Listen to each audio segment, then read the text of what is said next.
Demək 9 manata qoyuruq krasovkaları. 9 manata. Bəli. Baxın indi hansılardır. Parça krasovkalar. Prosta çox sayıda, ona görə tez bazar başına etmək istəyirəm. Yəni bilin. Bax. Böyük ayaqlar da gəlsin. Neçə ölçüyə qədərdir? 48? 49-a qədərdir da. İndi 49-unu gətir. Bu neçədir? Bu 43-üdür.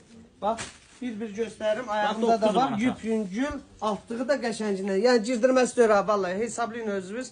2 tay maldır. 2 taydan neçəyə gəlir bura? Bu elə çəkisində elə bir 7-8 manat əlavə üstünə bir şey gəldi. Yəni o Qoyduq 9 manata.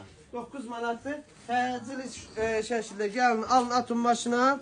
Bax, cır, dağıt, neysə, cıra bildin, 1-2 dənəsində padark eləyəcəm.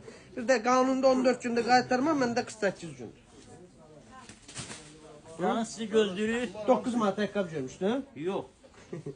İndirmə qoyduq gəl. Gözləyirik. Sağ ol, öpürəm.